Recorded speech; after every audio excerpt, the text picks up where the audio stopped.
Hello all.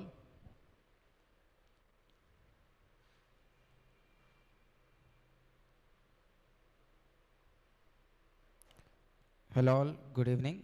So we are into the class number 6 of fast track batch.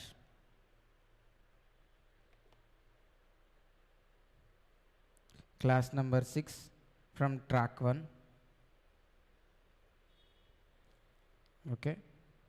So as you all know, there are two tracks going on simultaneously. Track 1 GST and track 2 is about customs. But once we complete customs, again we'll be starting some GST topics in the track 2 also. Track 2 is like morning session. Track 1 we are taking in the evening session. So class 1, class 2, class 4 and class 6, all these are related to track 1 only, whereas class 3 and class 5, these are related to customs. And this is the last class which will be streamed in YouTube. From tomorrow morning the classes will be streaming through BCCA app only. So if anybody have any login issues or anything, then please contact to the admin team today only.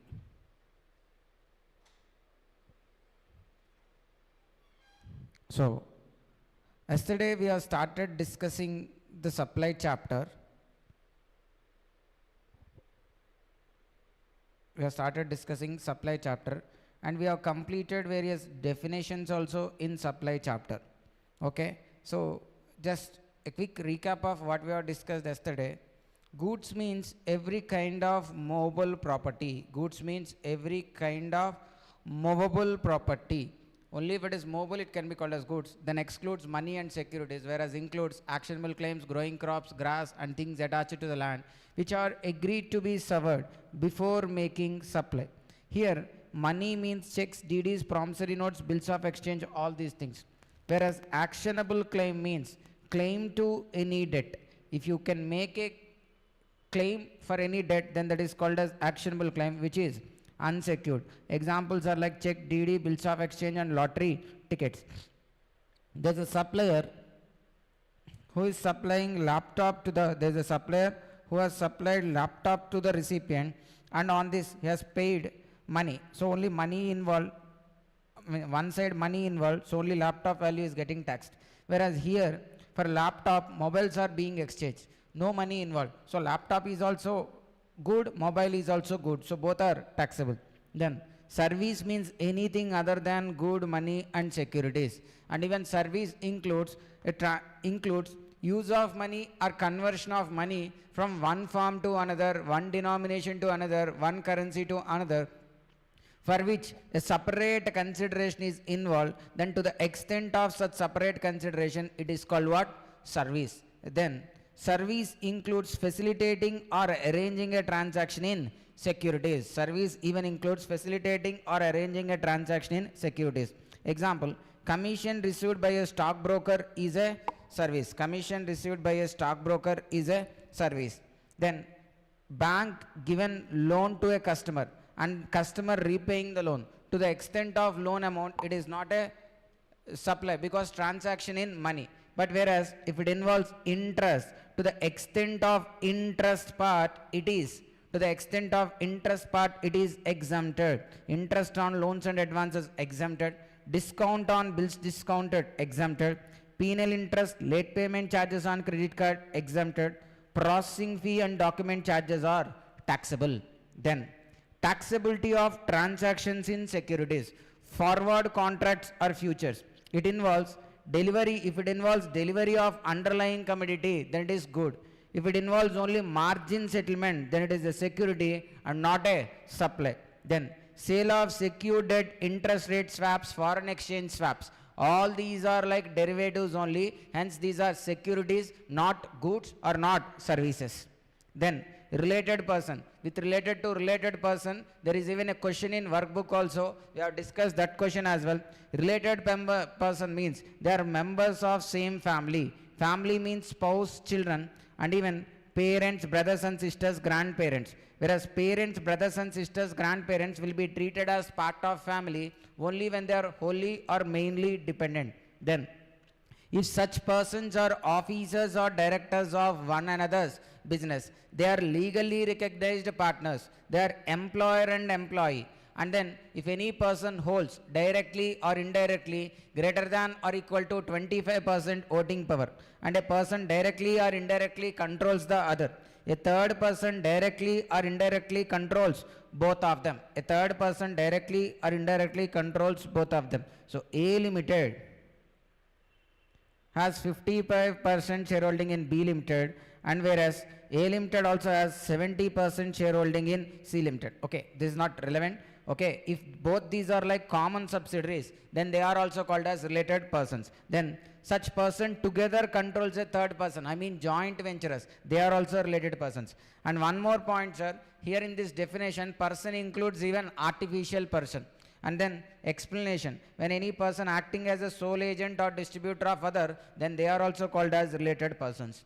Then we have discussed about distinct persons. Under GST,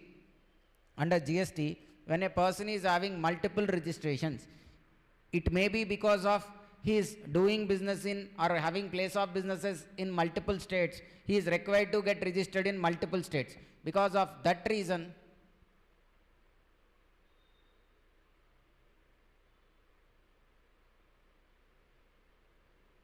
yes, that I will be explaining, Shravanti. I'll explain that, okay, after like 5 minutes, like after some 10 minutes, we'll be going into schedule 1. There I will be explaining the transaction. In such cases, why interest is taxable, okay.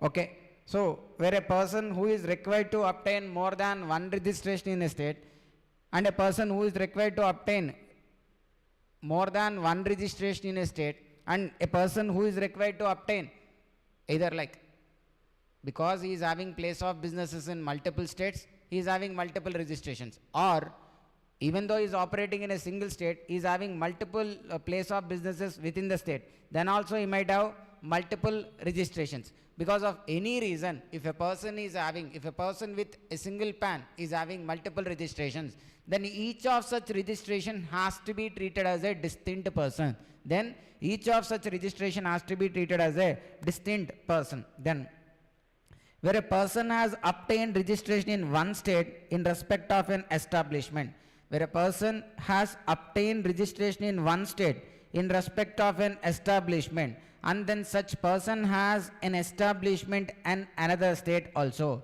where a person has obtained registration with respect to one branch in one state, whereas the other branch in other state is not required to register, so it's an unregistered establishment. So then also both these establishments will be treated as like establishments of distinct persons. Okay, then consideration means any payment made or agreed to be made, either in money or otherwise, either by recipient or by any other person, in relation to goods, services, or both. However, it excludes subsidy given by central government and state government. Then works contract. What is called works contract? Works contract means a contract related to immovable property. Works contract means what? It's a contract related to immovable property, and it involves supply of both goods and services.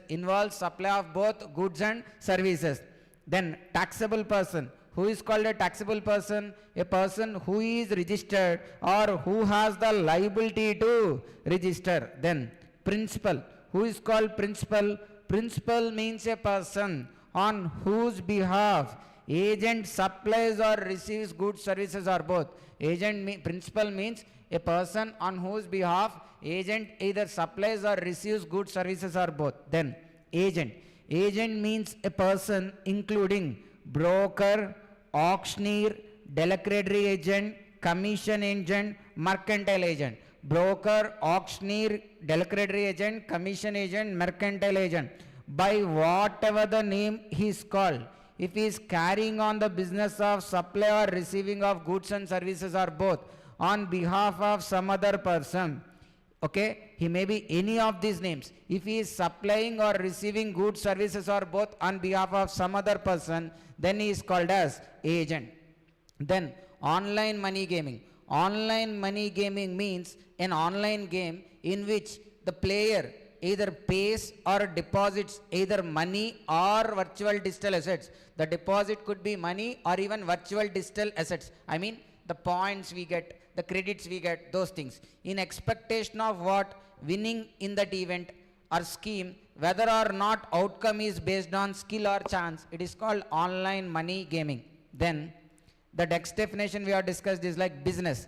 Business means any trade, commerce, profession, occasion, adventure, wager or any other similar activity, whether or not for a monetary benefit, and the transactions incidental to above, and then irrespective of volume, continuity and frequency of those transactions. Then admission of person into premises for a consideration is also business. Then clubs, associations, societies providing facilities to members, it is also business. Then activities of a race club by way of totalizator. And the last one, transactions undertaken by government in which they are engaged as public authorities is also called as business. Then supply.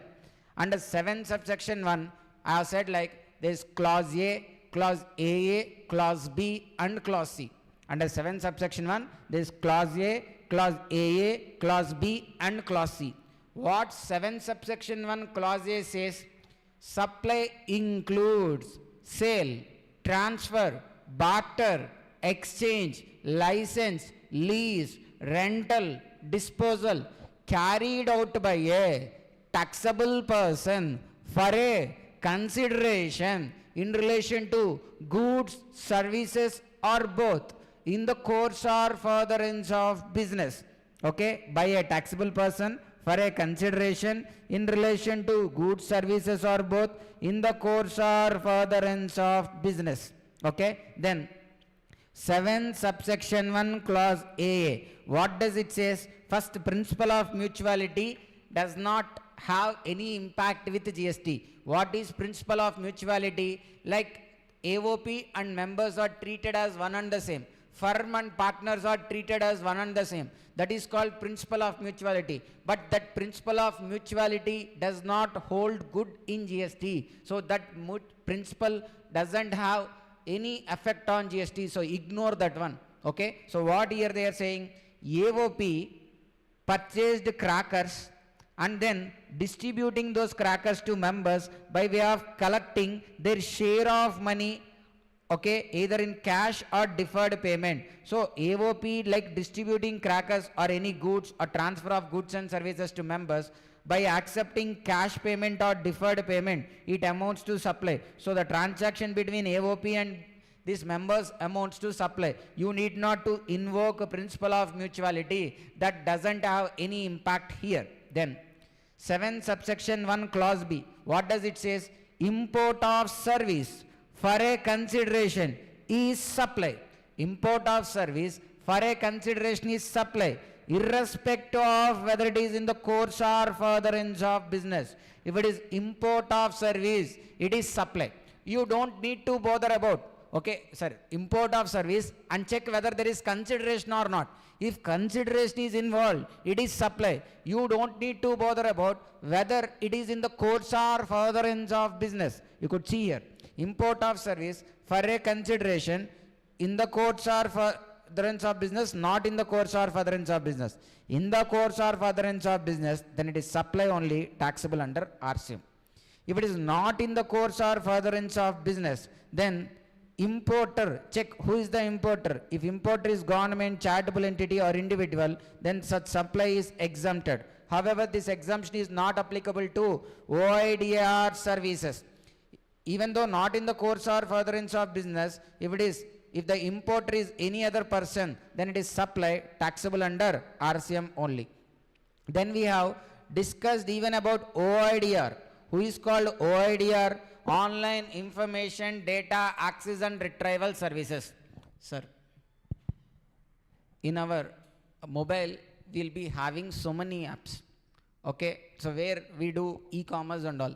So the apps in our mobile can be classified into two types. Either they could be e-commerce operators or they could be OIDR.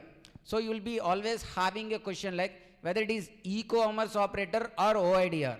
Sir, which is OIDR means there in the absence of IT you cannot expect such kind of service, and there is no physical involvement. Everything such service related is provided through online only. Example, if Instagram, Facebook, all these social media related services, sir, there is no physical kind of service involved there. Okay, only provided with the internet, and that also in that mobile or laptop to that extent only. There is no physicality in that. Okay, whereas if you book a movie ticket in Book My Show, it's e-commerce operator only, because you just book a ticket in the Book My Show. Whereas to watch the movie, you should go physically to the theater, right? So that is an e-commerce operator. Then coming to gaming apps, like let's say take an example of Free Fire or PUBG. There, like these things also will be seeing like with money you can buy their these guns, armor, and other things and all you can buy. Okay, so if you buy those things, will you be getting real guns? No, right? You will be just getting that graphical representations only, which would be only available digitally. No physical good is provided to you. Whereas if you order something in Amazon, it will be delivered to you physically. So Amazon is an e-commerce operator, whereas these gaming apps are OIDR. So those are such services are completely provided in the online only, and you cannot even expect such kind of services in the absence of IT. Then they are called as OIDR services. Example of OIDR services are like all these social media platforms, gaming apps, OTT platforms, all these are OIDR services only. This, like now ChatGPT we could see, it's a OIDR service, and any AI related tools which we are using, like either photo, image processing, or image related filters, video editing apps which we are seeing. Okay, all these will come under the OIDR services, because all those are provided digitally within the online only. So import of OIDR services, if it is by government charitable entity, individual other than for business purpose, then taxable under FCM. Others not taxable under RCM. Clear? Now we are moving into 7 subsection 1 clause C. Now we are moving into 7 subsection 1 clause C.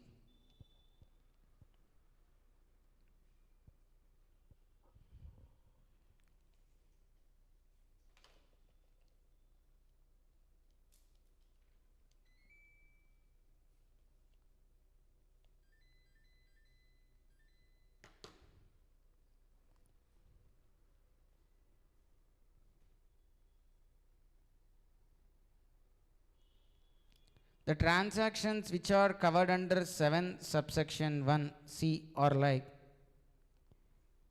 transactions which are treated as supply. Transactions which are treated as supply, even though there is no consideration. Transactions which are treated as supply, even though no consideration. Even there is no consideration. Without consideration also these things can be called as supply. So those items or those particular list will be discussing. So where this list is given, this list is not given directly under 7 subsection 1 clause C. They have given it through schedule 1. What? Schedule 1. So schedule 1 consists of the list of items, a list of transactions which would be treated as supply even though there is no consideration. Are you able to understand? Schedule 1 consists of transactions which would be treated as supply even though there is no consideration. So the schedule 1 transactions are even called as deemed supplies. The schedule 1 transactions are even called as what? Deemed supplies. Deemed supplies. Okay, you can see here schedule 1 7 subsection 1 deemed supplies. Okay, so one among them is like import of service. One among 7 subsection 1 clause C is like import of service. Here with consideration or without consideration? Sir, import of service with consideration is covered under 7 subsection 1 clause B. Now we are talking about import of service without consideration. Import of service without consideration. Import of service without consideration are covered under 7 subsection 1. Covered under 7 subsection 1 clause, okay, C only, I mean schedule 1 only. So now let us see. When can you say a import of service without consideration can be called as supply? When the supplier and recipient are related. When the supplier and recipient are related persons, then you can call the import of service without consideration also as supply. And then such service should be in the course or furtherance of business. Such service should be in the course or furtherance of business. Such service should be in the course or furtherance of business. Supplier and recipient are related, and such service should be in the course or furtherance of business. Okay, import of service without consideration. Supplier and recipient should be related, and such service should be in the course or furtherance of business. Such service should be in the course or furtherance of business. You could see here, sir. Import of service is covered under schedule 1 when there is no consideration. To call it as supply, what should have happened? It should be from a related person and should be in the course or furtherance of business. If these two are happened, then it is supply. No, then not a supply. So let us take some examples. There's a guy named Suresh who is in UK. He has provided legal service. This Suresh has provided legal services to Rakesh, who is in India. Now is it import of service or not? Yes. Supplier outside India, recipient India, so it is import of service. Now let us take this legal service is for no consideration. For no consideration. I mean on this there is no consideration. Okay. If it is no consideration also, to call import of service as supply, what should have happened? Suresh and Rakesh should be related person. But Suresh and Rakesh are just friends. These two people are friends only. They are not, okay, they are not relatives. They are just friends. That's why he has provided legal service without consideration. Does friend covered under related person definition? No, right? Members of same family only covered, friends not covered. Since these two are not related persons, hence it is not a supply. Okay, let us take like Suresh is son of Mr. Rakesh. Suresh is son of Mr. Rakesh. Then what? They both are related persons. Then just because they are related persons, is it amounts to supply? No, right? Then what should have happened? This legal service should have taken by Rakesh for his business. Let's say this legal service taken by Rakesh related to a property dispute he is having with his brother. Rakesh having a property dispute with his brother. With relation to that, his son Suresh has, in relation to that, his son Suresh has provided the legal services. In such cases, it is for personal purpose, not in the course or furtherance of business. Hence, it is not supply. Whereas if it is for his business related, he is having any issue with his partner, and then his son Suresh provided legal services, then it would be supply. Hello, are you able to understand, right?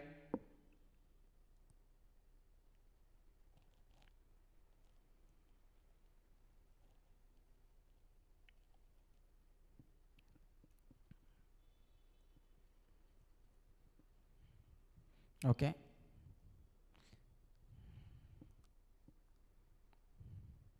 So look at the question number 2, sir. Ram is an architect in Chennai. His brother, who is settled in London, is a well-known lawyer. Ram is an architect in Chennai. His brother, who is settled in London, is a well-known lawyer. Ram has taken legal advice from free of cost, has taken free of cost to his family. Sir, to explain this, let us see here. What? Ram is an architect in Chennai. Ram. Okay, here his brother, Ram's brother is where? He is settled in where? London. Ram's brother settled in London. Now Ram's brother is a well-known lawyer. He has given legal advice to his brother who is in India, Chennai. Whereas Ram's brother is in London. Now Ram's brother has given what to Ram? He has given legal service to Ram. Legal service to Ram. And then, is it free of cost? Yes, this legal service is free of cost. Is free of cost. I mean no consideration involved. And then examine whether the said activity would amount to supply or not. Would amount to supply or not. Okay. And then this legal advice is also related to what? This legal advice is taken related to family dispute. Family dispute. Okay. So now, first, is it an import of service? Yes. Okay. Is it an import of service? Yes. Because the supplier is located outside India, whereas recipient in India. Yes, it is an import of service. Yes, it is an import of service. Then, with consideration or without consideration, free of cost. That means there is no consideration involved. So if there is no consideration, then it should be decided under what? 7 subsection 1 clause C. That means schedule 1 has to decide whether it is supply or not. So now what schedule 1 said, like when supplier and recipient, okay, when there is an import of service without consideration, then it is treated as supply. Then it is treated as supply only when both of them are related persons. Thus, these two persons are related persons or not? Ram and Ram's brother are related persons or not? Ram and Ram's brother are not related persons. Why? Why they are not related persons? Because for them, Ram's brother is a lawyer. He already practicing as a lawyer. That means he is not dependent on Ram. That means he is not dependent on Ram. Okay, brothers and sisters, parents, grandparents, they will be part of family only when they are wholly or mainly dependent. Here Ram's brother is not dependent, hence they are not related persons. And even though they are, okay, assume they are related persons, but still it should be what? The service should be in the course or furtherance of business. Whereas here it is not in the course or furtherance of business. It is related to family dispute. In the course or furtherance of business.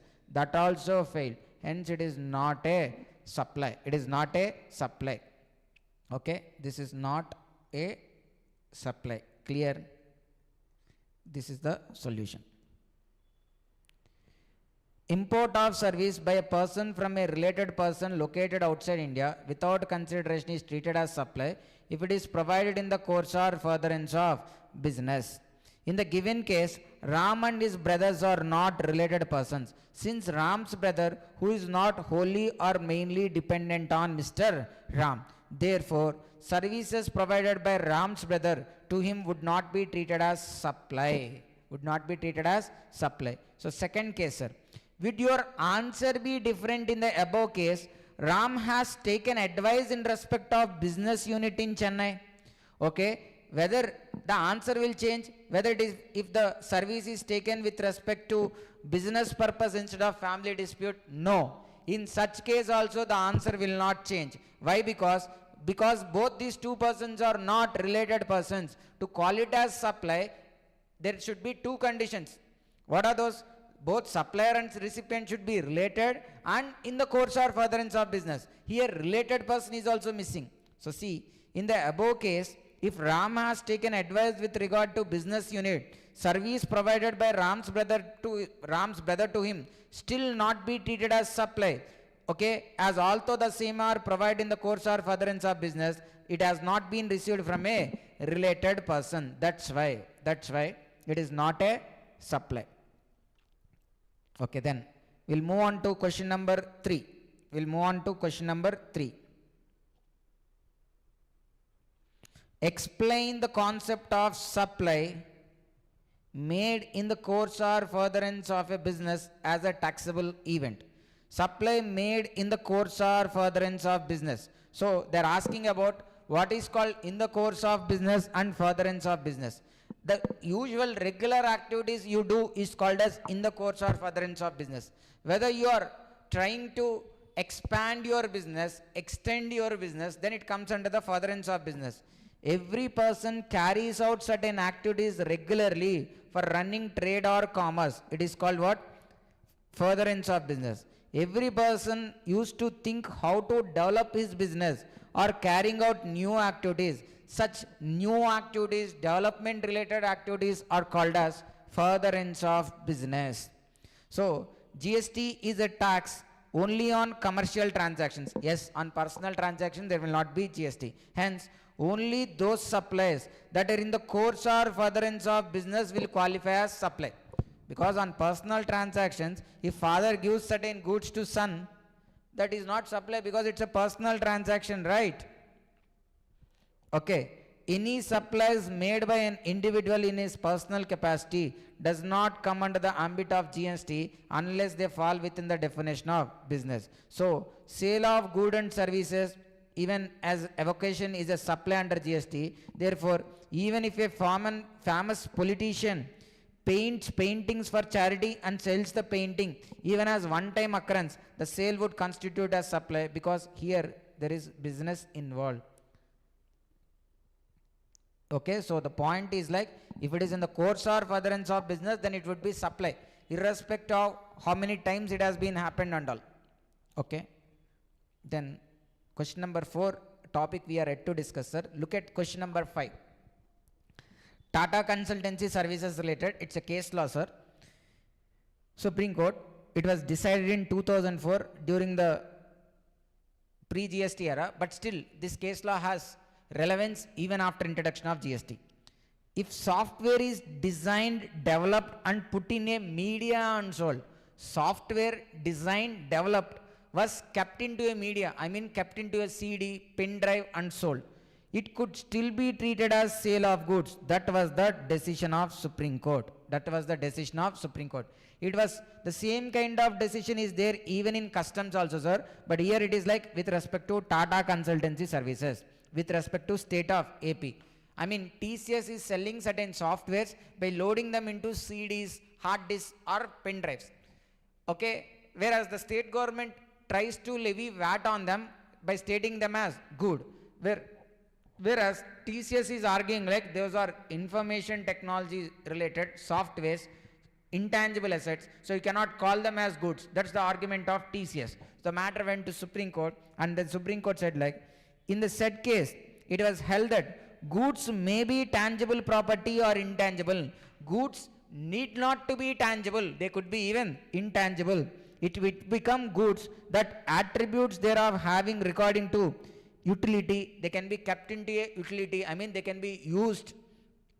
Capable of being bought and sold. Capable of being transmitted or transferred. You can share it from one person to another.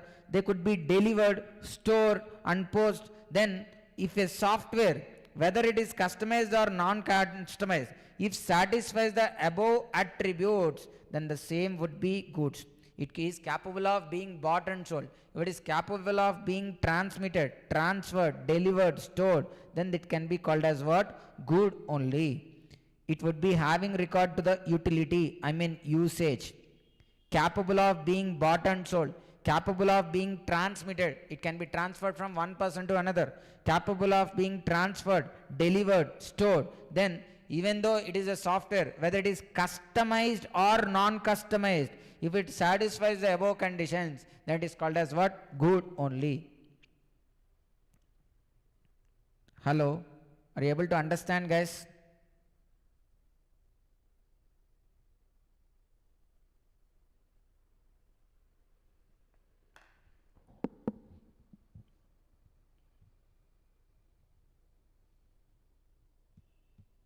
Okay, so let me come back to our schedule 1.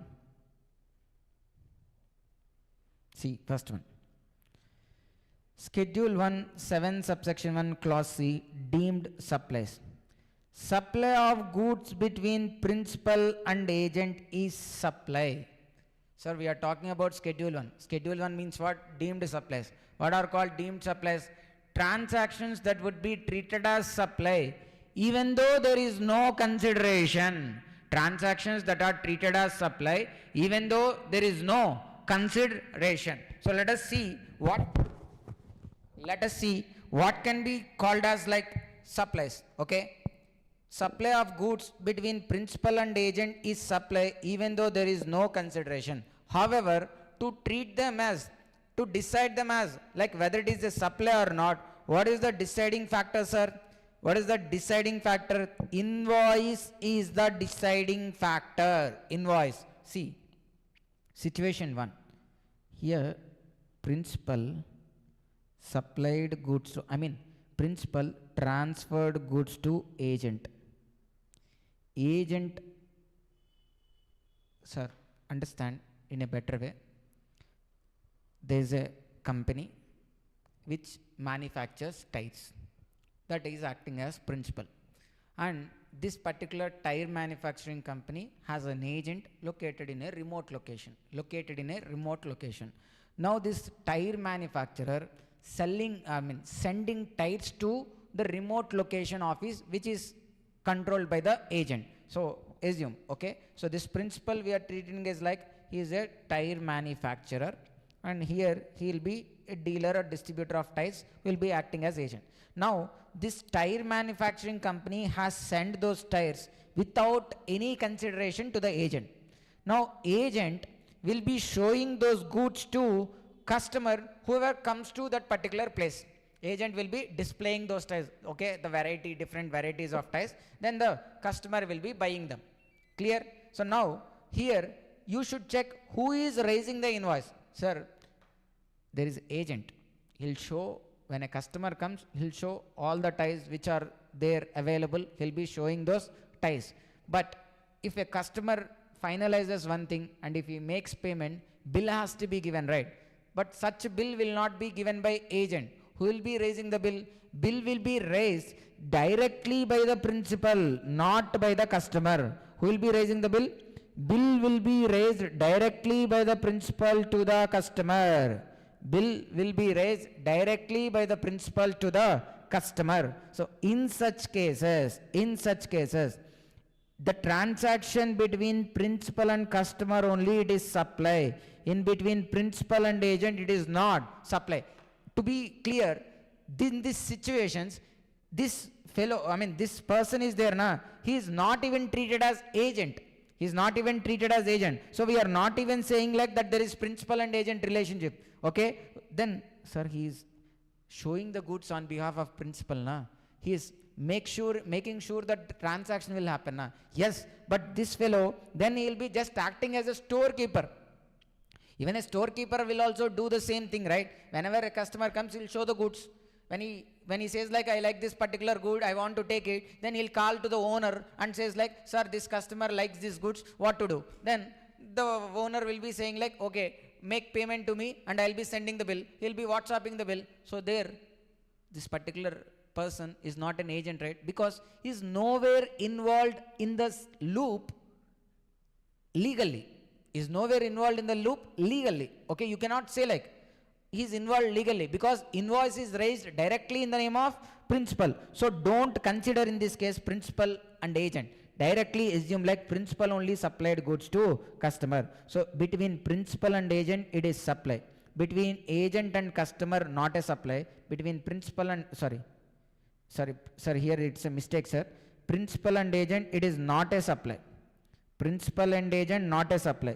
Agent and customer not a supply. Between principal and customer it is supply. Between principal and customer it is supply. Then situation 2. Situation 2 what?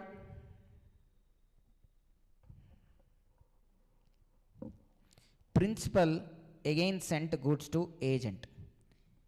Agent will be supplying those goods to customer. But this time agent raises invoice to the customer in his name. Whereas in the previous example, agent will not raise invoice on his name. He'll be asking the principal to raise invoice. Whereas here, agent himself will raise invoice in the name of customer. Since agent is raising invoice, in between agent and customer, it is supply. Now, between principal and agent, invoice is raised, but there is no consideration is involved.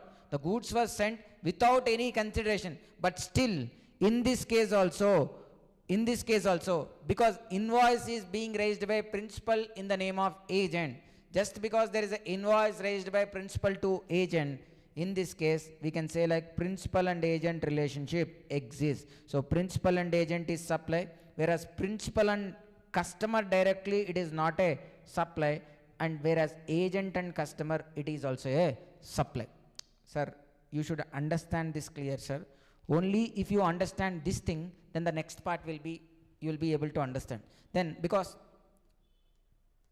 that would be much more trickier, and the foundation for it is like this clarification. If you have clarity regarding this, clear-cut clarity, then only the next part you will be understanding. Sir, simple thing, sir. The transaction between principal and agent will be treated as supply even though there is no consideration. However, to treat it as supply, what is deciding factor? Invoice is the deciding factor. Let me give you much more better example. There is a principal and there is a job worker. Principal, there is a job worker. Job worker means who will be doing certain activities, like he'll be doing any treatment or process on principal's related goods. Then he is called as job worker. Okay, carrying out treatment or process on someone else's good is called as job work.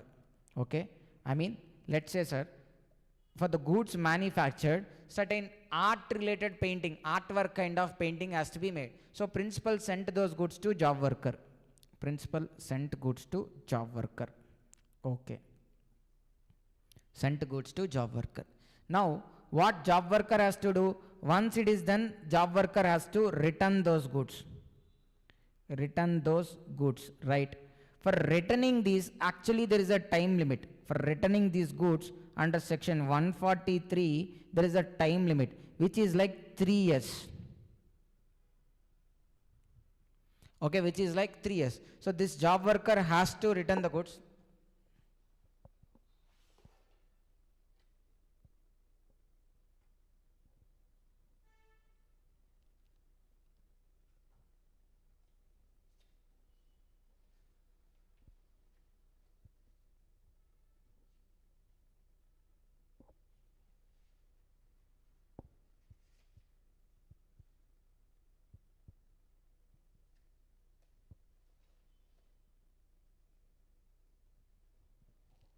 Okay, sorry. Yes, 3 years is for capital goods. Here it is like 1 year. This job worker has to return those goods within 1 year. This job worker has to return those goods within how much period, sir? 1 year. If at all, this job worker didn't return these goods, sir, here no consideration between them. Principal just sent goods to job worker for carrying out job working activity. Here, this job worker will be treated as like what? Agent. Are you able to understand? He has to return those goods after carrying out those work within 1 year. But this job worker didn't returned within 1 year. Then 143 says like principal has to raise an invoice in the name of supply. Has to raise an invoice in the name of job worker. Now invoice has been raised. Goods has been sent. But is there any consideration actually involved there? No consideration, right? Job worker didn't pay any money. But still that would be treated as supply, because this provision is saying what? Supply of goods between principal and agent. Here agent means job worker also. He is a supply even though there is no consideration. However, to treat whether this transaction between them as supply or not, what is the deciding factor? Invoice is the deciding factor. Hello? Are you able to understand?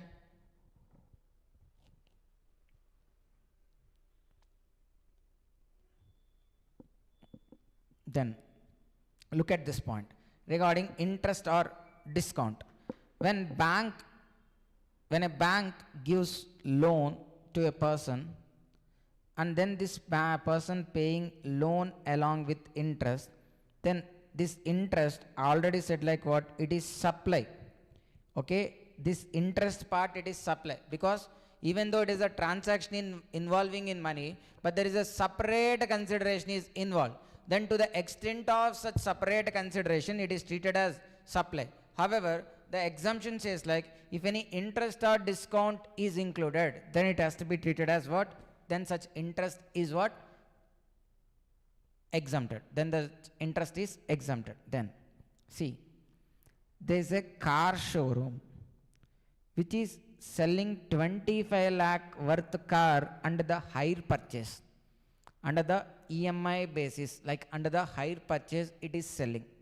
Now A is paying not only the car price, he is paying car price plus interest. 25 lakhs worth car sold. So I mean the cash price would be 25 lakhs, whereas the hire purchase price would be 30 lakhs. I mean the other 5 lakhs extra he is paying is for what? Hire purpose only, na, for giving the credit period only, right? For allowing to pay him in installments only, right? He is paying additional 5 lakhs. That additional 5 lakhs is what? Nothing but interest only. But these two are supplied together. Here in this loan transaction, interest alone is a separate standalone transaction. Their exemption is available. But whereas here, interest, the levy of interest is not a standalone transaction. Sir, a car showroom person, his main business is to sell cars. If he is offering hire purchase or credit, and then if he is earning interest, then interest is an incidental activity. Whereas the main activity is what? Selling cars only. So here the car price he is getting and the interest are bundled. So they got those extension of credit and supply of car are made together conjointly, and which is naturally bundled, because many suppliers will do credit sales and then they will be offering credit, and for offering credit they may charge extra price also. That extra price is nothing but interest component only, but still those two are naturally bundled because majority will do that way. So naturally bundled. Since they are naturally bundled, this two becomes what? Composite supply. When it is a composite supply, the tax to be applied on the bundle is like whatever is the principal supply, the rate applicable on such principal supply has to be levied on the total bundle. That is a composite supply. Then the tax rate applicable on principal supply has to be levied on the total bundle. Here, car price and interest for extension of credit together is naturally bundled, and it is a composite supply. So now out of this, which is the principal supply? Which is the principal supply? Car or interest? Car only principal supply. So the tax rate applicable on car only has to be levied on the total bundle. The tax rate applicable on car only has to be levied on the total bundle. Hence here, even though interest has individual exemption, but here interest is not main supply, incidental supply. So the main supply rate is applicable even on interest, and hence it becomes taxable. Okay, this is one thing. Then coming to Shravanti, your question, when we purchased any item in Flipkart through EMI, on interest portion GST is levied. No.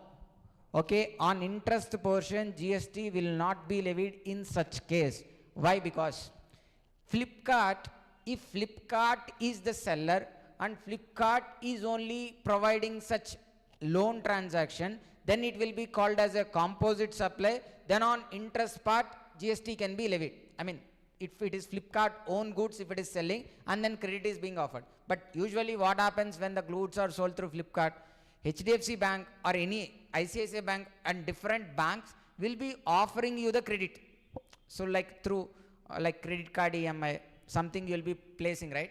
There, bank is providing a separate transaction, whereas goods are sold by a different person. So then on interest part, no GST will be leviable. If at all you see GST, that is on processing charges. That is on processing charges, not on interest.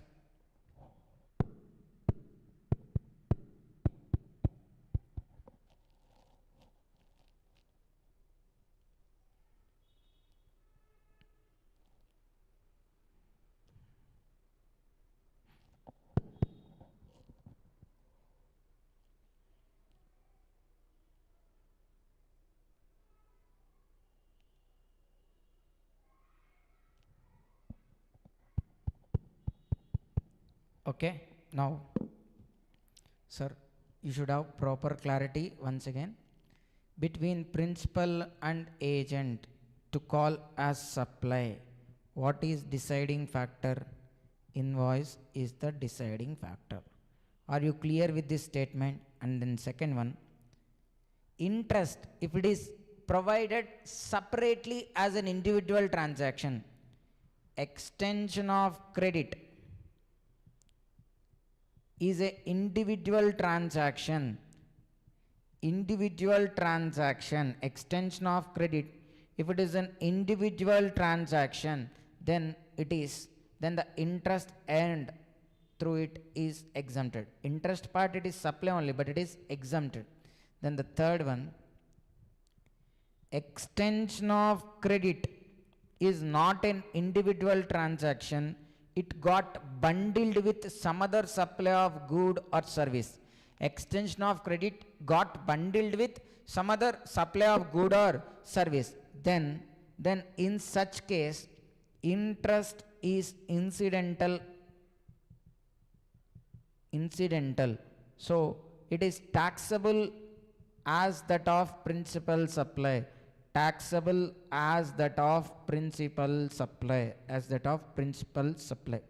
Sir, clear? This basic you are having clarity, right? Now let us move on to the clarification regarding this, which is like Del-credere agent, Del-credere commission agent. Sir, who is this Del-credere agent? What's the difference between the normal agent and this Del-credere commission agent? Yes, there is a difference between normal agent and Del-credere commission agent. This Del-credere commission agent accepts credit risk.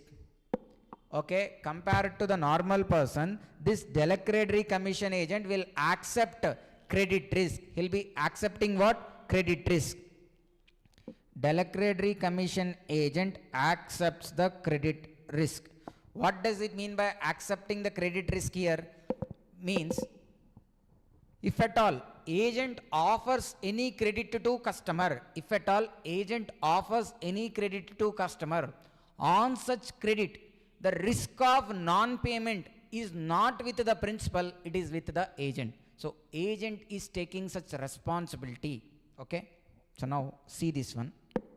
Sir, this will be little confusing, but be clear. I'll repeat 2 times so that you'll be understanding.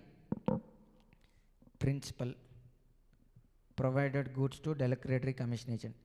Del-credere commission agent will be providing goods to customer. Only look at this upper part. Principal given invoice directly in the name of customer.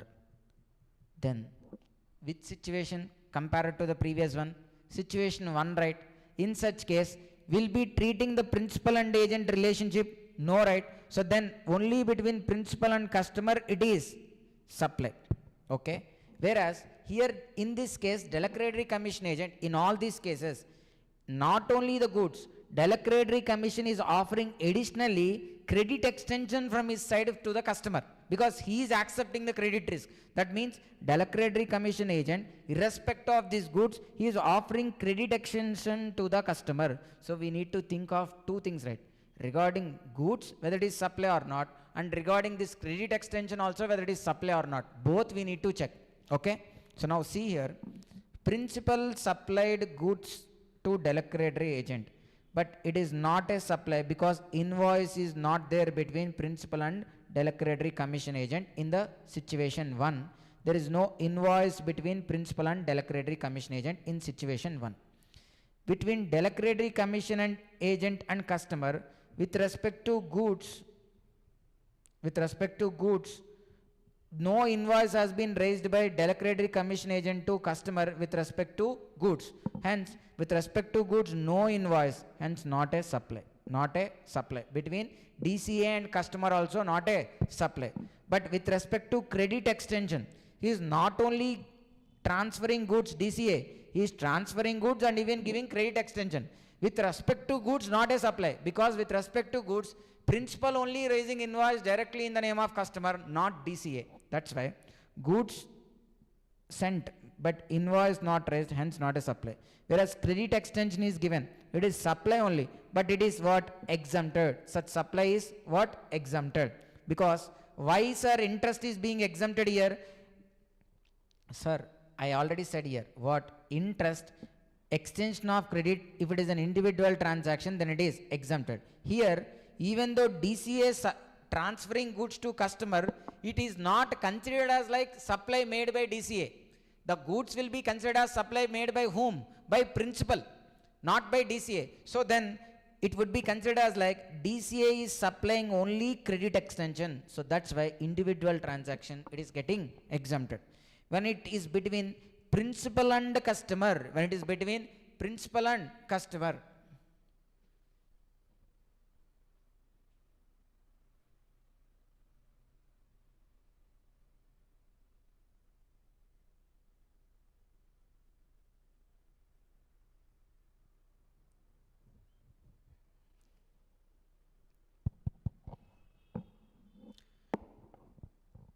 Shravanti, you can send me those invoice and documents also. I'll see that and I'll explain you much more further. Okay, you can send me in the fast track batch group also, or anyhow tomorrow, from tomorrow onwards will be through the BCCA app only, right? That time you could text me also, so with those screenshots and all, so then I could tell it much more clearly, right?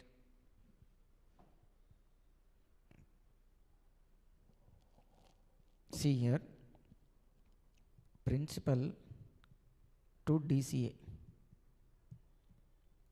Simple question. Principal to DCA, DCA to customer. Principal to DCA, goods sent. DCA to customer, goods sent. But DCA, he not only provides goods, he also extends credit. Extends credit. But the question is, between principal and agent, to treat it as supply, invoice is the deciding factor. But what we are saying, like principal raised invoice directly in the name of customer. So between principal and agent, not a supply with respect to goods. Even DCA to customer also, goods, don't bother about goods. With respect to DCA and customer also, don't bother about goods. Only credit has been extended. So now this goods part which is made by DCA to customer, we are not treating as what? Supply, this goods part.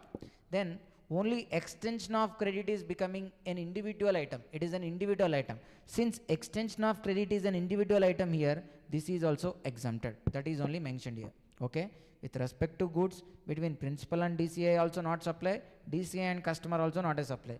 And since goods is not a supply, this extension of credit is becoming an individual transaction. So since it is an individual transaction, interest part exemption can be availed and interest is exempted. Then between principal and customer invoice is raised, right? Hence it is supply. This is situation 1. Now let us go and talk about situation 2. What is situation 2? Principal raising invoice in the name of DCA. Principal raising invoice in the name of DCA. And DCA raising invoice in the name of customer. Then in between principal and DCA, invoice is there na? So it would be supply of goods, right? So between principal and DCA, you could see here, invoice, goods are transferred, invoice is raised. Hence it is what? Supply. Between DCA and customer, goods sent, invoice raised, hence there is supply of goods. And even extension of credit is also there. Extension of credit also there, which is supply of service. Now, this both supply of good and their supply of service is there na? This will become bundle. Since it became bundle, now this extension of credit related interest part will also become taxable. Interest also becomes taxable. Hello, are you able to understand, right? Here, DCA is raising invoice for goods. Then it would be treated as like supply of goods. Since he is even offering credit extension, there is extension of credit service and supply of goods. So both together supplied, which is a bundle, and they are composite supply. So then interest is taxable even at the rate which is applicable on goods. Then between principal and customer here, invoice is not there because principal raised invoice in the name of DCA. Hence, no invoice, no supply. Is it clear? Hello? So this clarification is one of the trickiest clarifications, sir. Even for explaining also, usually it takes time, even for understanding also. At many times like student faces issues regarding this understanding, so it's not any problem. I don't have any problem. Even if you have any concern regarding this, any doubt regarding this, you could ask me instantly so that I can clarify now itself. Because otherwise, if you ask me after 4 or 5 days regarding this particular kind of doubts, so I need to revise everything and have to brought. Okay, so that would be little complicated for us. So take your time. So I'm pausing here for 1 minute. Whatever the doubt you have, you could post here now itself. If it's clear, message it as like clear. We can proceed.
Okay, so we'll proceed into the next one.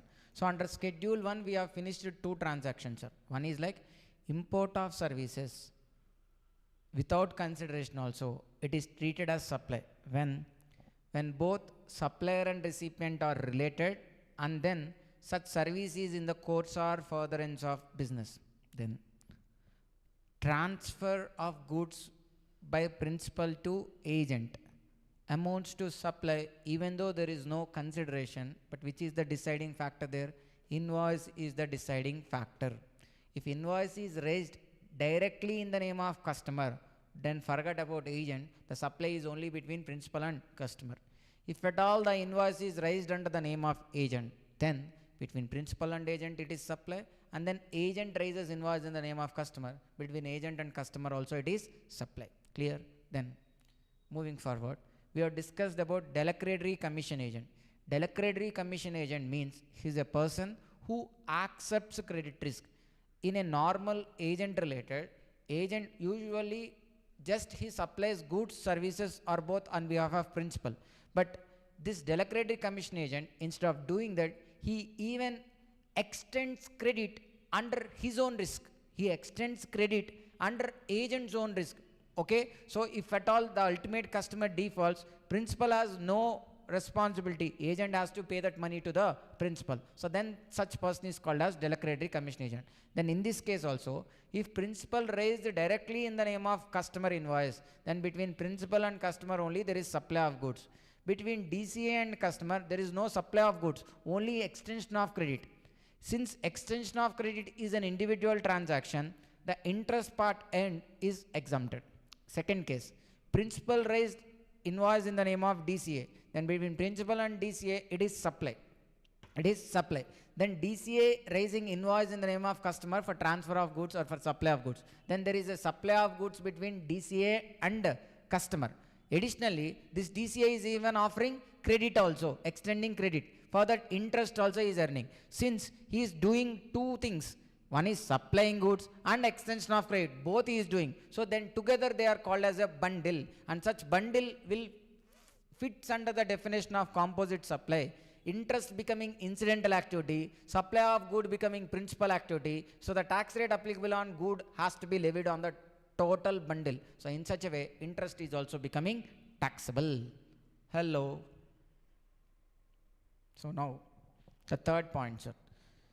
Supply of any goods, services or both. Supply of goods, services or both between related persons and distinct persons supply of goods, services or both between related persons and distinct persons also amounts to supply, even though there is no consideration. Supply of goods, services or both between related persons and distinct persons also amounts to supply. Between related persons and distinct persons, both definitions we have already discussed, so nothing again required to revise those things. Supply of goods and services between related persons and distinct persons also amounts to supply, even though there is no consideration. But why you should understand this? Sir, car purchased by Hyderabad branch. When it is purchased, the destination is Hyderabad na, so the tax went to which state? Telangana state. Now, from Hyderabad branch, the car is transferred to Vijayawada branch. From Hyderabad branch, the car is transferred to Vijayawada branch without any consideration. Sir, why it is transferred? Because a customer went to Vijayawada branch and asked for a specific model. That model is not there in Vijayawada, but is available in Hyderabad. Then, will they lose the customer, or will they be asking the Hyderabad branch to send that particular car to Vijayawada branch? They'll ask the Hyderabad branch to send it to Vijayawada branch. So that's why the car has been transferred without any. The car transferred from Hyderabad branch to Vijayawada branch without any consideration. So, okay. So what happens if it is not treated as supply? First, let me explain this. If this car transfer from Hyderabad to Vijayawada, if it is not treated as supply, then the whole tax revenue remained with which state? Telangana state only. But ultimately the car is being used in Vijayawada, I mean AP. So the destination of this good is Andhra Pradesh, but the tax revenue is with Telangana state only.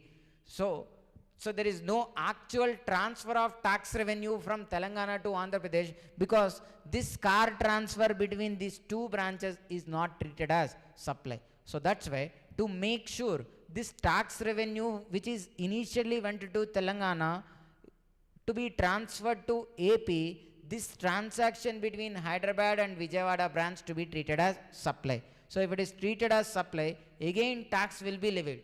If again tax will be levied, the previous tax will be adjusted as ITC, and now the new tax will be going to Andhra Pradesh. So the tax will be levied and tax will be transferred to AP. So I mean, why this particular provision has been inserted means to make sure that destination based tax principle works properly, to make sure that destination based tax rule or destination based tax principle works properly. Understand? So supply of goods, services or both between related persons and distinct persons amounts to supply, even though there is no consideration. Hello, are you able to understand or not? Then proviso. There is a proviso here. What is this proviso? If okay, before going into proviso, employer and employee are related persons. Is it clear? Employer and employee are related persons. Where an employer gifts anything to the employee, if it is gift na, then there is no consideration. What this point is saying, supply of goods, services are both between related persons without consideration. Supply only, right? So now, if employer gives any gift to employee, gift by name itself, it says like what? Without consideration. So employer giving any such kind of gift to employee, when there is no consideration, then usually it should be a supply. But however, this proviso gives an exception. What does this exception? Where the value of gift aggregately in a financial year for each employee, for each employee is less than or equal to 50,000. How much? Less than or equal to 50,000. Then it is not a supply. Understand, sir? Once again, employer gift certain items to employee. Gift na without consideration. Usually it should be supply. Whereas the aggregate value in a financial year is less than or equal to 50,000 per employee, then it is not a supply. Whereas the amount exceeds 50,000, the aggregate amount exceeds 50,000, then the total value has to be treated as supply. Where the aggregate amount exceeds 50,000, then the total amount has to be treated as like what? Supply. Are you able to understand? See. Question number 4.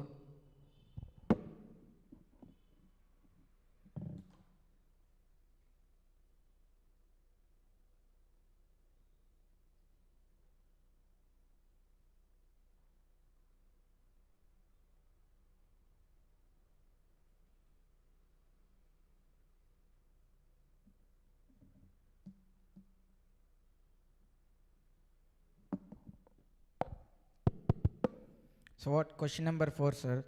It is asking like, what is the difference in tax consequence between intra-state from head office to branch in same state and then interstate stock transfers from head office to branch in different states, which is a private limited company? What kind of GST will be levied? Okay. GST will be leviable when there is a supply is made by an entity having a GST number to another GST number. So when an entity having two different GST numbers, then both are what? Distinct persons. So an entity with one GST number supplies to an entity with another GST number, then it amounts to supply. Even though both are linked or associated with the same PAN. Even though both are linked or associated with the same PAN. Okay, see. Where a supplier has branch within the same state, he can take multiple registrations. Within the same state also he can take multiple registrations. Then, hence, transfer to a branch within the same state will also attract GST, But in such case, which one? CGST and SGST. Where the company has branch in another state, separate registration is required in the said state, hence the GST number in the said state will also be different. As a consequence, when the company transfers its tracks to branch in different state, it will be treated as interstate supply. As a consequence, IGST will be levied. Intrastate transfer is taxable only when entity has more than one registration. I mean, this head office and branch are having different registrations, then taxable. No different registrations, then not taxable. Only when entity has more than one registration in one state. If in such case, CGST plus SGST will be levied.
Okay.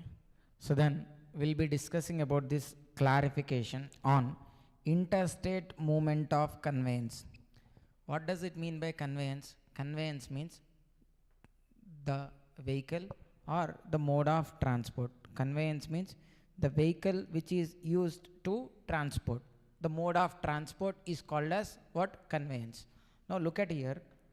Buses, trucks, trolleys, lorries, all these are what? Goods only, right? Bus, train, truck, all these are goods only. Now see, take an example of Morning Star Travels. I am taking an example of Morning Star Travels. They are having an office in Vijayawada and then in Hyderabad. You can take Chennai, Mumbai, any branches, whatever the name you like. Now, every day, this bus is while carrying passengers. This bus will be moving every day. Night it will go from Vijayawada to Hyderabad.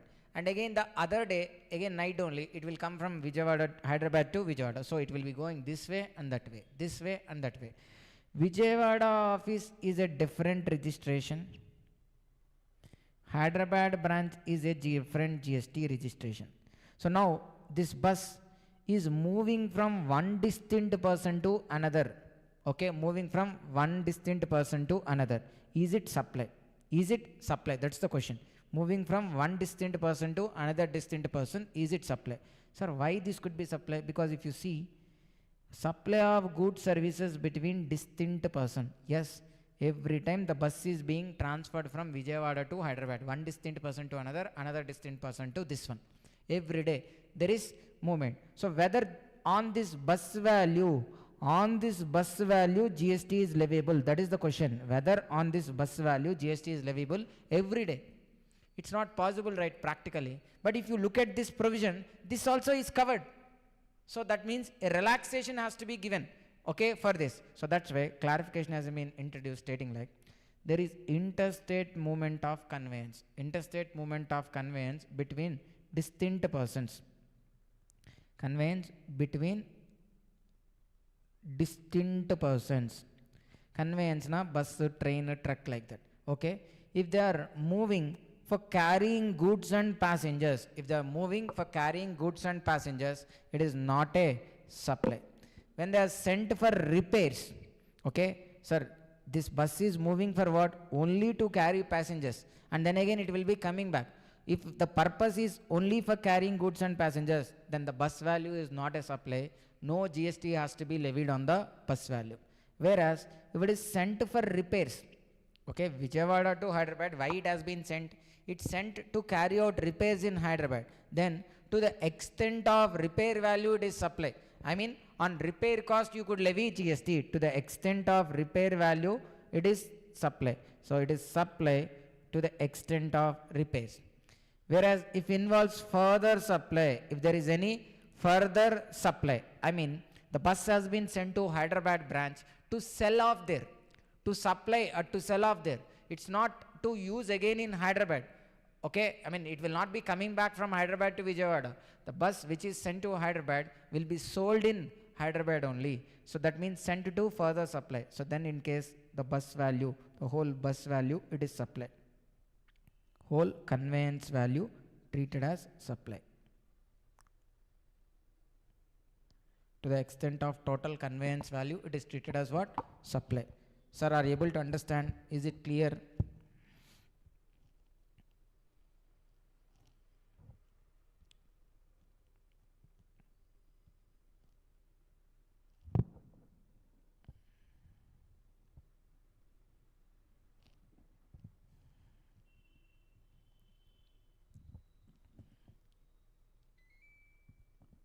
So then the next one is like permanent transfer or disposal of business assets on which ITC is claimed. Permanently transferring the goods or disposing the goods. Sir, here permanent transfer or disposing na the goods you purchased for business purpose and availed ITC. But then you are not using for business purpose. But for some reason they are going out of business. Sir, understand why ITC is given? To eliminate double taxation. Why ITC is given? To eliminate double taxation. That means you purchased goods, that time tax is levied. When again those are used for making taxable supply or they themselves were supplied, again there will be tax, right? On purchase there is tax, on sale there is tax. So there will be double taxation. That's why whatever the tax paid at the time of your purchase is given to you as ITC. So same way with respect to these goods also, at the time of purchase you availed ITC, but then subsequently you are not supplying them, you are not using for your business, you are just taking out from your business, then credit you are taken unnecessarily, right? Credit is given only you are going to have double taxation, but you are not using them in the business. You are not selling them, you are not supplying them, you are just removing them from out of the business. Like how? They may be given as donation, gift, transferred to residents for personal use, or theft might have even happened, damaged, any of these things might have happened and they were going out of your business. When the goods which were initially taken for business purpose were not being used for business purpose. Initially you availed ITC, but they are not going to be used for business purpose. Then that has to be treated as what? Permanent transfer or disposal of business assets. So when there is a permanent transfer or disposal of business assets, on removing from business, on going out of business, you should reverse the ITC you should taken, right? Because no double taxation. Whatever the ITC you've taken should be reversed. But instead of reversing, they are simply saying, forget about that. We'll, even if you remove out of the business also, we'll treat it as supply and levy GST. Pay that. Then double taxation is coming, right? Usually, if you are not selling, then no tax. But here they are making it like what? Even if you don't sell, you are using for personal purpose, given for charity, donation, still treat it as supply and pay tax. Then the double taxation principle works. So it is justified for you taking ITC. That's right. Okay. When there is permanent transfer or disposal of business assets on which ITC is claimed, it amounts to supply. It amounts to supply even though there is no consideration. Even though there is no consideration. Clear? So permanent transfer here with respect to donation, gift, transfer, theft, damaged. So permanent transfer, hence it is supply, even though there is no consideration. But provided on the initial purchase, ITC might have been availed. Whereas in the first instance, if ITC is not availed, then it is not a supply. So clear? So with this, we have completed Schedule 1. What are the transactions covered in Schedule 1? Schedule 1. The other name is like what? Deemed supplies. What are treated as deemed supplies? First one, when any transfer between principal and agent. But for that, what is the deciding factor? Invoice is the deciding factor. Second one, import of service. Import of service shall also be treated as like what? Supply only. Import of service is also a deemed supply. But for that, what should have happened? Supplier and recipient should be related. Supplier and recipient shall be related, and price must be sole consideration. Price must be sole consideration. Then third one, principal and agent, import of service, and then the third point. What is the third point? The third point is like principal and agent, import of service. The third one is like transfer of goods, services, both between related persons and distinct persons. Related persons and distinct persons. And the last fourth point is like permanent transfer or disposal of business assets. Disposal of business assets on which ITC has been availed. On which ITC availed. So these are the transactions which are treated as supplies even though there is no consideration. Okay.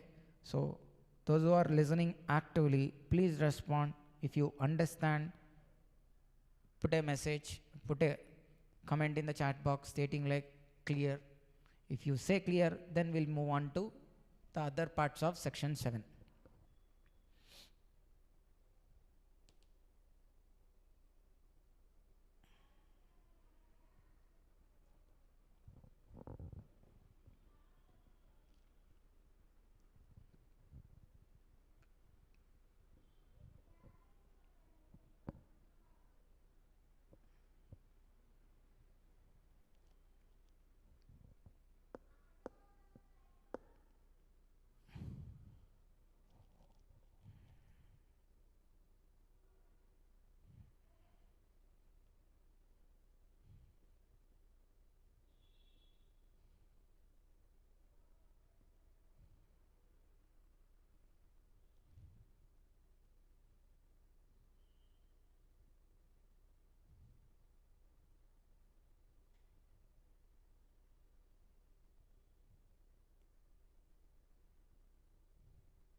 Okay, so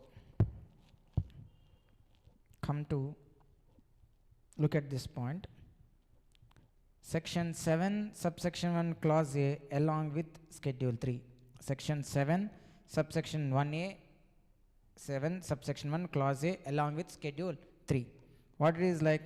Supply to be treated as supply of goods and services. Sir, with the help of 7 subsection 1, we have identified whether a transaction is supply or not. Look at the whole 7 subsection 1. Clause A says like the basic conditions. To call it as supply, it includes sale, transfer, barter, exchange, license, lease, rental, disposal, carried out by a taxable person for a consideration in relation to goods, services or both in the course or furtherance of business. First one. Then 7 subsection 1 clause A talks about that AOP or any other person other than individual transferring or providing goods services to their members for cash or deferred payment amounts to supply. Then 7 subsection 1 clause B is about import of service with consideration supply. Clause C is about schedule 1, transactions which are treated as supply even though there is no consideration. So overall, with the help of 7 subsection 1, we will be in a position to decide whether a transaction is supply or not. So now we are at such a place, if a transaction is given, we can easily decide whether it is supply or not. Okay, it is supply, prima facie. Then now we will be going into the second phase. We will be coming into 7 subsection 1 clause A, which has to be read along with schedule 2. 7 subsection 1 clause A, which has to be read along with schedule 2, not 3 sir, it is schedule 2 only. Schedule 2. What does it says like? It says like whether the supply has to be treated as supply of good or supply of service. It has to be like what? You need to treat like whether a supply is supply of good or supply of service. See, when can a transaction would be treated as supply of good? When with respect to such good, ownership or title is being transferred. Sir, you went to mobile shop and purchased a mobile. Who is the owner of that mobile now? You only the owner, because you already purchased that one. You got the ownership and title. Once ownership and title is transferred, then then it has to be treated as what? Supply of good. When ownership is title is transferred, then it is supply of good. When only possession got transferred, ownership title not transferred, only possession is transferred. When only possession is transferred, then it is what? Supply of service. Supply of service. When ownership and title is transferred, supply of goods. Ownership not transferred, only possession. I mean, they are giving you for a period only to just use. After using that, you need to return them. Let's say you are taken bike on rent, car on rent. You need to give it back, right? So then only possession got transferred. Okay, you went to a library and took a book. So only possession is transferred. You need to return the book to library. So those are what? Supply of services. And then if it involves both good and services, example works contract. Okay, if it involves both good and service, example works contract. Works contract means what? A contract related to immovable property which involves both supply of goods and service. Such kind of works contract has to be treated as like what? Supply of service. Works contract has to be treated as supply of service. Then restaurant service. The restaurants has to be treated as again supply of service. Restaurants also has to be treated as what? Supply of service. In restaurants also, food will be given and they will be dining is offered now, then they will be served to you. Okay, it's not like the food is in the kitchen, go and put it in your plate and eat. That's not, they'll not say you like that in the restaurant, right? Whenever you go to a restaurant, they'll treat you with so much of comfort. That's why the prices would be high. Sir, does the biryani, if you cook at your home properly, will it cost 300 rupees or 400 rupees? No, right? Maybe, because there are so many people who are selling the same kind of biryani for 100 rupees, but you are charging 400 rupees when you go to a decent restaurant. Why the extra 300? That's for the service they offered, the ambience they offered.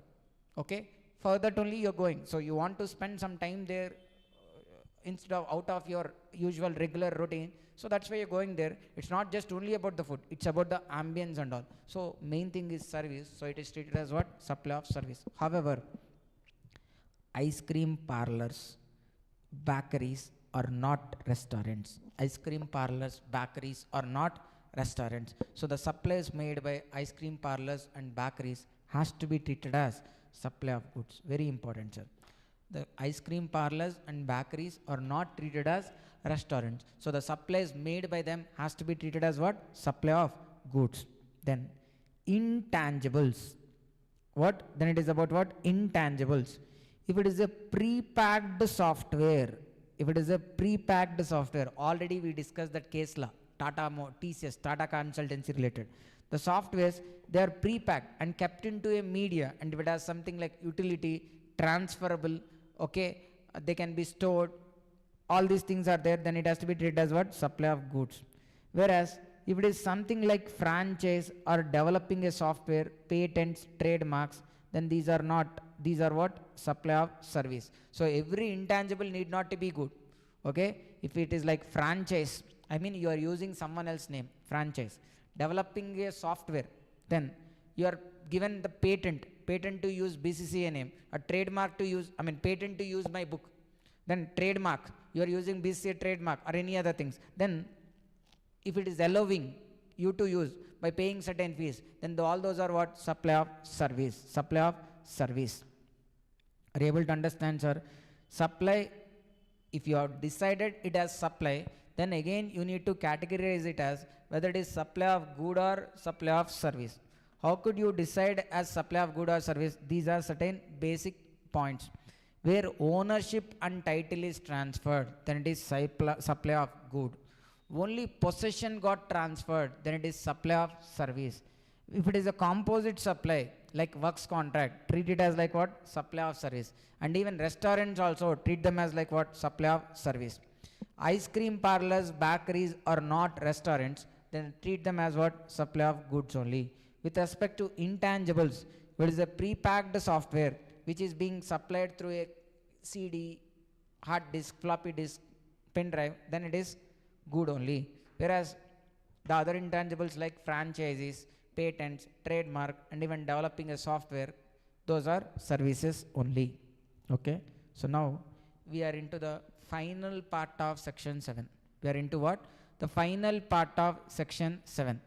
Sir, section 7 has, as I already said, 3 parts. First part will be deciding whether a transaction is supply or not. I mean, whether what are the conditions to be satisfied to call it as supply. All those we checked under clause A, clause AA, clause B, clause C. All those conditions are met. And finally, we have decided as supply. Then take it to the second step, 7 subsection 1 clause A along with schedule 2. There will be deciding whether a transaction is supply of good or supply of service. Under 7 subsection 1 clause A will be deciding what? Whether such transaction is supply of good or supply of service. Then we are now moving into the last one, third one, where schedule 3, which is what? Schedule 3 along with 7 subsection 2. We are into 7 subsection 2, which is even called as schedule 3. 7 subsection 2, which is even called as what? Schedule 3. Under 7 subsection 2 will be deciding whether a transaction is supply of good or supply of service. Will be, sorry, already we decided, right? So when it comes to schedule 3, it is like negative list. If the transaction which has qualified the first 2 phases under 7.1 and 7.1a will be taken to 7 subsection 2, and it shouldn't have been covered under the list mentioned here. If it is covered under the 7 subsection 2 list, then it is not a supply. It is neither supply of good nor supply of service. In simple, you have cleared 7.1 conditions. Again, it is either supply of good or supply of service. But still, if it is an item covered under negative list, I mean schedule 3, then don't treat it as supply. It is neither supply of good nor supply of services. So this consists a list of items which shouldn't be treated as supply of good or supply of services. First one. funeral, burial, funeral, burial, crematorium or mortuary services, funeral, burial, crematorium or mortuary services, including transportation of the deceased, funeral, burial, crematorium services or mortuary services, including transportation of the deceased. What are those, sir? Funeral, burial, crematorium or mortuary services, including transportation of the deceased. Funeral, burial, crematorium, mortuary services, including transportation of the deceased. These are covered by negative list. These are covered by negative list. Then sale of land and building. Land and building. When it's not like always the sale of building is under negative list. With respect to sale of land and building, where the consideration either wholly or partly received before completion. With respect to works contract, sorry, with respect to land and building. So let's say, let me take an example here.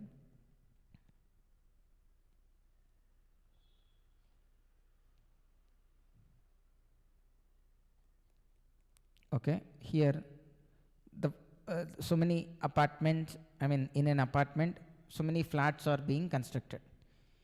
You want to buy this particular floor, okay, for 75 lakhs.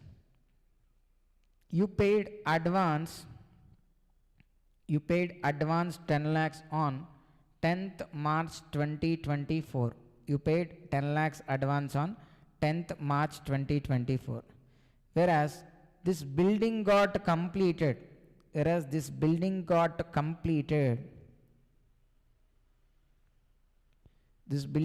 completed on 30th April 2025. Building completed when? 30th April 2025. Now, from the supplier perspective, from the builder perspective, this consideration 75 lakhs, either wholly or partly received na advance. Before completion, after completion? Before completion only 10 lakhs received. So, consideration either wholly or partly received before completion, either wholly or partly received before completion. So, sale of land and building where consideration wholly or partly received before completion. So, it is a works contract and treated as what? Supply of service. Where consideration wholly or partly received before completion, it is a works contract and you will be treating it as what? Supply of service. Whereas, where the entire consideration is received after completion, where the entire consideration is received after completion, hence it is not a supply. Where the entire consideration is received after completion, it is not a supply covered by Schedule 3. Understand? So, land and building, land always under negative list because land doesn't have any completion and all.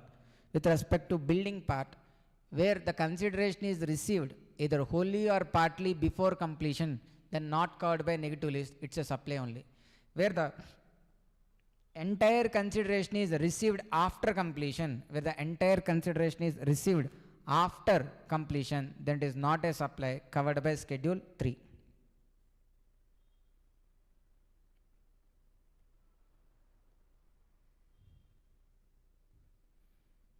Actionable claims.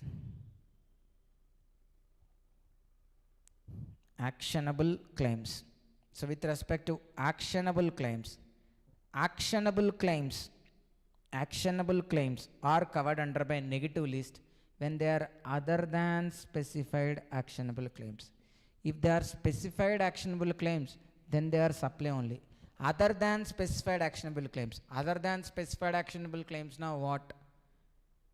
Promissory notes, checks, bills of exchange, those are other than actionable claims. Other than actionable claims. If they are other than actionable claims, sorry, if they are other than specified actionable claims, such as like promissory note, bills of exchange, checks, they are not supply.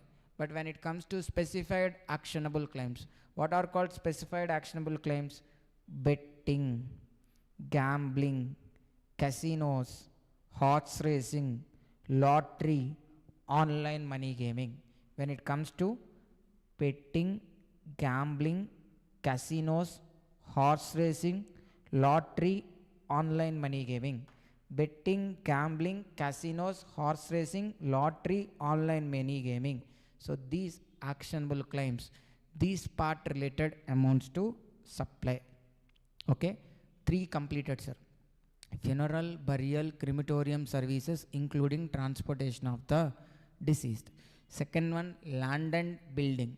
Third one, actionable claims other than specified actionable claims. Then fourth one, functions performed by MPs, MLAs and member of local authorities, panchayats, etc. MPs and MLAs will be discharging their functions, okay, for acting as a public representative. For that, government will be paying certain remuneration to them, which is not salary, because MLAs and MPs doesn't have employer and employee relationship with the government. So what the remuneration they took cannot be called as salaries. So whatever the remuneration paid to them, will it amounts to supply? No, it is not even supply. So functions performed by MPs, MLAs or any person who holds any post as per the provisions of constitution, I mean presidents, governors, those kind of people, the salaries paid to them, remunerations paid to them is also not a supply. Fourth one, then where an employee providing services to employer in the course of employment. Employee, for providing his services in the course of employment, he'll be getting salary. So the salary he received is also not a supply. However, other than the contract of employment, if he is providing additional services, let's say I have been appointed as a general manager of a particular company for Telangana. For Telangana, I'll be appointed as like a regional manager. So what is my job? I need to look after all these particular region related operations and all, whether the stock is coming or not, whether other finance related things are happening or not. So I should be looking after all those things, whether all things are in place or not. Then they usually file GST returns. Since I know even GST filing, I said like, it was not there in my contract of employment. They'll be usually outsourcing that, and that particular person used to get some 40,000, 50,000 for doing the GST filing. What I said, sir, I know GST filing also, so I'll only be taking care, but that is out of my employment. I'll charge separately for that. The company also agreed. So I'll be getting my salary for being as a general manager or regional manager, and then I'll be even acting as a consultant with respect to that GST filings and all. For that additionally I'm getting 50,000. So for the extent I'm acting as consultant, whatever the consultancy fees I'm getting, that is supply only. To the extent of salary part, it is not a supply. Okay. Here employment means it could be a contract employment or a regular employment. Services by employee to employer in the course of employment. Then services by any Supreme Court or any court or tribunal. The services provided by any court, tribunal, Supreme Court or any court, tribunal is also not amounts to supply. Services by Supreme Court, High Court or any court and tribunal does not amounts to supply. So to remember till the points to remember the points under Schedule 3, till now what we have discussed, the code is flames. What are those? Funeral, burial, crematorium services, including transportation of the deceased. Land and building. Then actionable claims other than specified actionable claims. Then MPs, MLAs, and then other persons who are holding positions which were given under Constitution, if they are getting any remuneration, that is also not supply. Employee providing services to employer, either contractual or regular, not a supply. The last one, Supreme Court, High Court and tribunal services are also not supply. Okay. Now here, 2 new points has been added with respect to the Finance Act 2024. These 2 points are applicable only from June 2024 exams. So clearly listen to these 2 amended points. First, lead insurer. Who is called lead insurance? Lead insurer and a co-insurer. Very simple thing, sir. Okay, very simple thing. Let me explain. Sir, Mr. Praveen,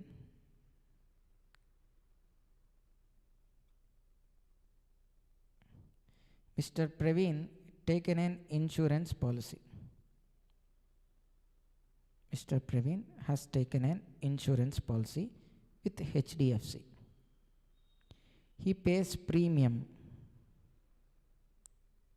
He pays premium of rupees 5 lakhs to HDFC. Premium of 5 lakhs. But HDFC thought like in this particular case, the risk is too high. Yes, equivalent of risk only they'll charge premium.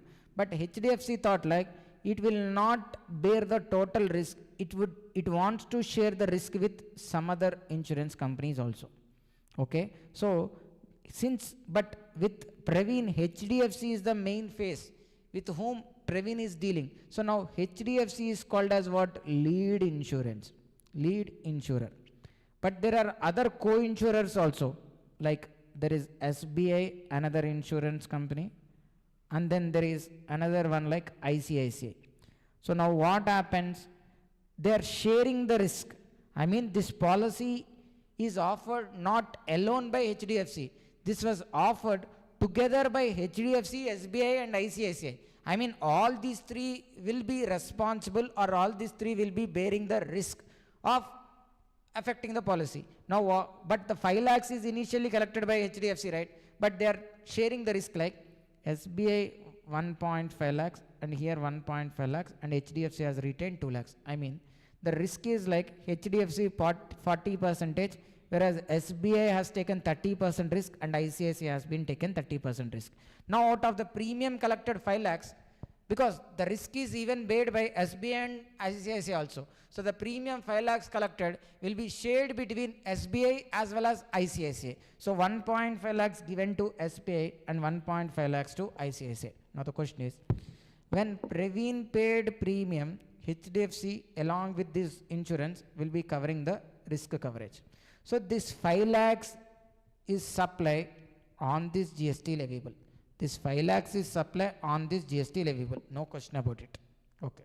But when HDFC is distributing the premium collected with the co-insurers, HDFC is what? Lead insurer. When the lead insurer is distributing the insurance premium collected with the co-insurers, again on this 1.5 lakhs, there will not be, I mean, this collecting this 1.5 lakhs or distributing this 1.5 lakhs each to the co-insurance is not a supply. So this is not a supply. Understand? So lead insurer na primary insurer responsible for managing the policy and setting terms. Whereas co-insurers are the other insurers that share a percentage of the risk, but usually follow the lead insurer's terms. So they will not put any new terms. What are the terms kept by HDFC? That only will be followed by SBI and ICICI. So now look at here. Lead insurance, he will be providing the service of covering insurance to the policyholder. Now policyholder will be paying premium. Policyholder will be paying premium. So between policyholder and lead insurer, whatever the 5 lakhs they charge, that is supply only, pay tax. But then the lead insurer shares the insurance premium with co-insurers. There may be two, co-insurer 1, co-insurer 2. Okay.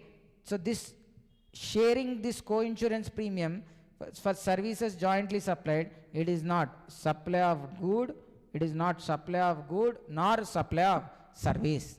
It is not supply of good nor supply of service. See how it has been kept in a sentence.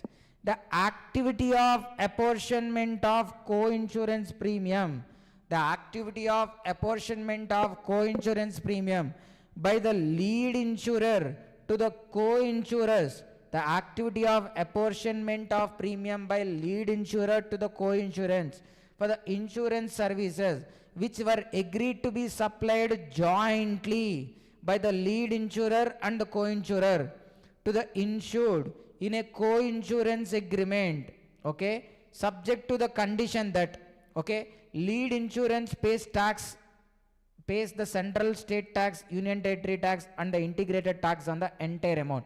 I mean, first the lead insurance should pay tax on the full amount on 5 lakhs. Okay, in our example 5 lakhs, and then he is distributing them to the co-insurers. In such case, the distribution made to co-insurance is not a supply. Is not a supply. This is the 7th one. Simple thing, sir. Lead insurance collects the full premium. When lead insurance collects its supply only, pay tax on it. When lead insurance is sharing that premium with the co-insurers as per their risk ratio, then the distribution between lead insurer and co-insurers is not a supply.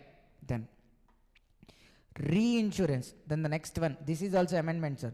Reinsurance commission or ceded commission is also not a supply. What does it mean? Policy holder pays premium to the insurance company, and insurance company will be covering his risk for the premium paid. It is supply, no question about it.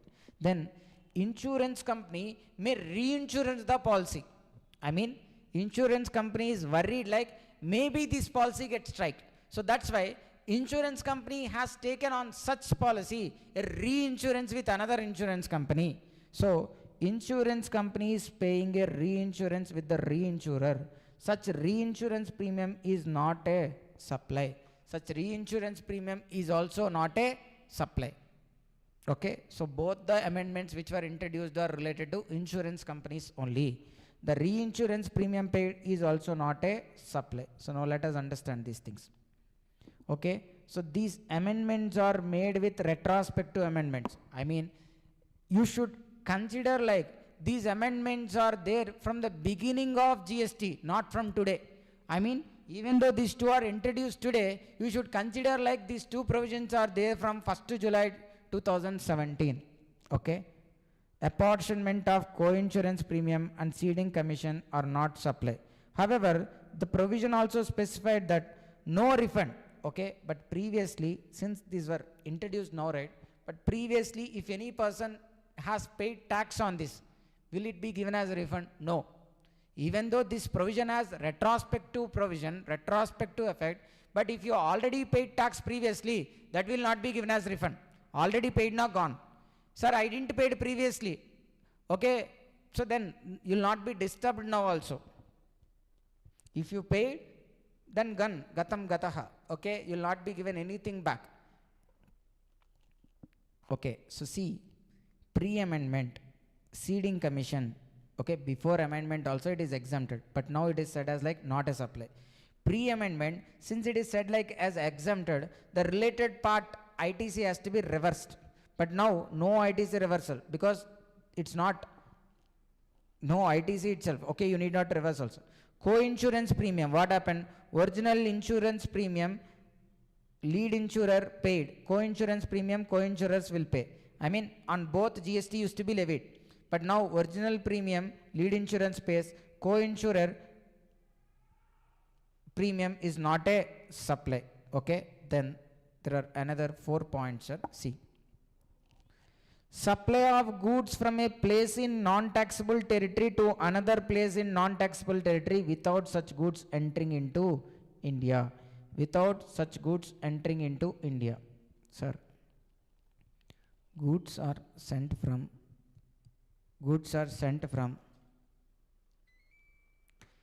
Japan to China. Sold from Japan to China. Whereas this transaction is made by me, who is located in Hyderabad.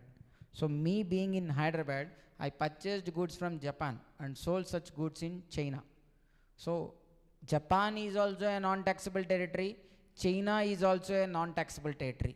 There is supply of goods from non-taxable territory to another non-taxable territory without such goods entering into India. Since the goods never entered into India, it is not a supply. It is not a supply. Then bond to bond transfer. Bond to bond transfer. See here, sir. Bond to bond transfer means I have imported these goods. When you have imported goods, you have two options. those imported goods, either you could pay tax, assess them and remove for home consumption.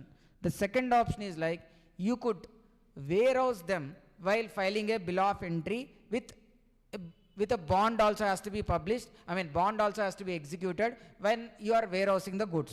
So you have imported goods and those are warehoused by A. And within the warehouse only, the goods are sold to B. The goods are sold by A to B. Original importer is A and he has warehoused them. And in the warehouse, the goods are sold by A to B. So when the goods are sold by A to B, there is no removal happened.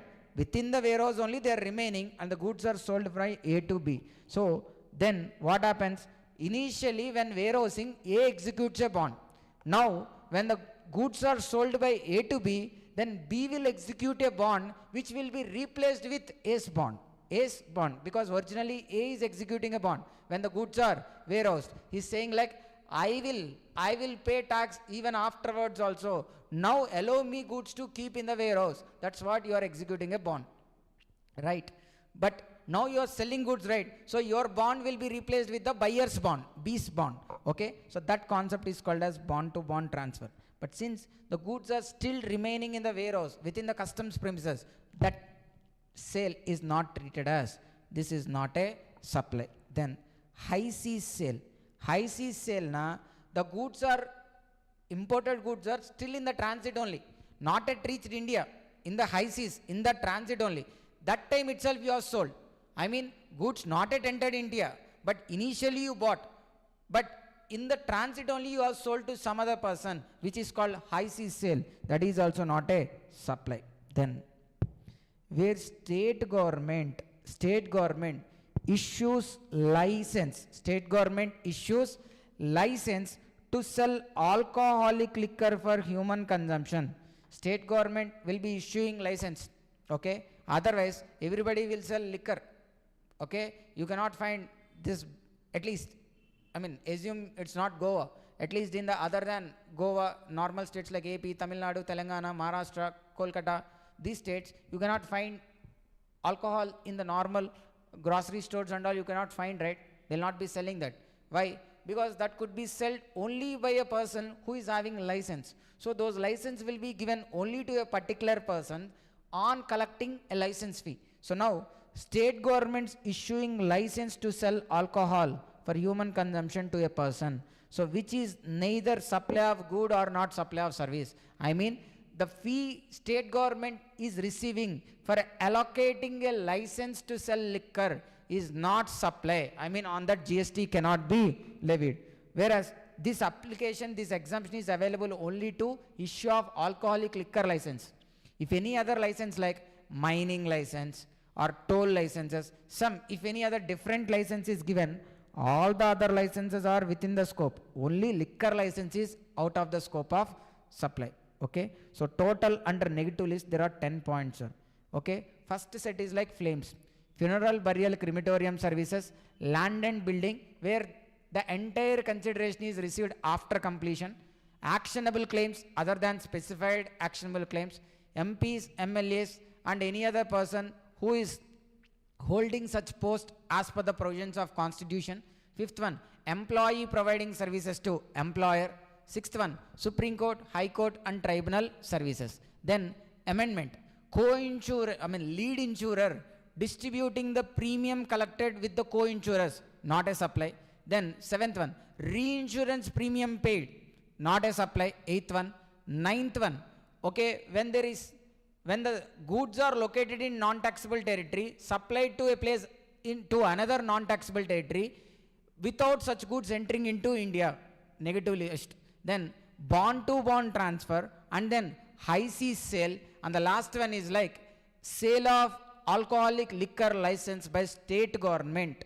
Okay, sale of or issue of alcoholic liquor license by state government. So this is also not a supply of good nor supply of service covered by negative list. So with this we have completed section 7, schedule 1, schedule 2 and schedule 3. From next class we will be moving on to composite supply and mixed supply, which would be completed in like some 30-35 minutes. Once that is done, then balance chapter is wholly about clarifications only, sir. There are a lot of clarifications in this chapter, so but we'll be covering all those things, okay? Because if something is there, we need to cover, right? There are some chapters, sir, which will be covering end to end, even though it's a fast track batch. Okay, no doubt about it. Thank you all. We'll meet you in the live classes in BCCA app from tomorrow onwards. Thank you.